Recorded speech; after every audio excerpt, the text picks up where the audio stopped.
I always run into the same problem when I'm reviewing Crimes of the Heart, the 1981 Pulitzer Prize winner by Beth Henley.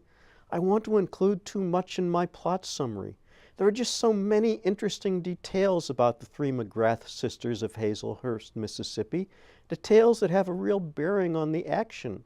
For example, many years before the play began, their mother committed suicide in a way that attracted widespread media attention. This isn't just history for the McGraths, the tragedy hangs over them.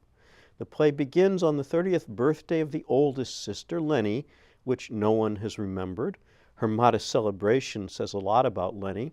She still lives with her ailing grandfather, partly because she's the responsible sister and partly because she's ashamed of her inability to have children. Old Granddaddy has played that card to his advantage. In the recent production at St. Louis University, Tori Thomas made it clear how hard Lenny has to work to be the responsible one and how much of an emotional toll it has taken on her. The middle sister, Meg, is the irresponsible one. She ran off to California to pursue a show business career, leaving behind a boyfriend with lasting emotional and physical damage. Maddie Spruce's performance at SLU left no doubt about Meg's self-absorption and her appeal. Meg has come back to Hazelhurst because of a family crisis. The youngest sister, Babe, has just shot her husband.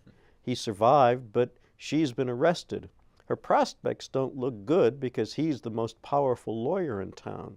Marilyn Arnold was equally convincing when Babe avoided thinking about what she had done and when she couldn't avoid thinking about it any longer.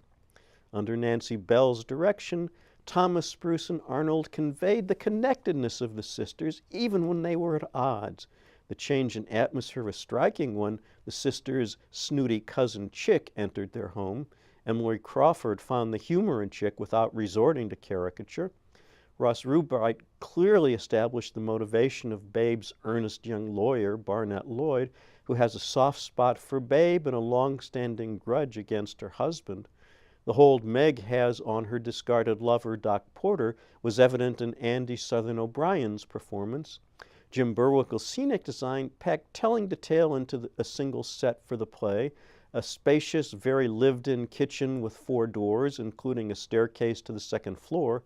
I was impressed by the way the stage right door and screen door were hung on opposite sides of the frame. I don't think I'd like that arrangement in my house, but it was very efficient for entrances and exits. Lou Bird's costumes and Jack Cock's sound were right for the setting. Mark Wilson's lighting was right for the time of day. The iconic final scene was staged very effectively. I just wish I could have had a piece of the birthday cake. Yeah, this play is holding up quite well as I see it. I mean, it seems like there's maybe not that much to it, but then you said there are all these things going on that make it quite fascinating to watch. There is a lot of depth.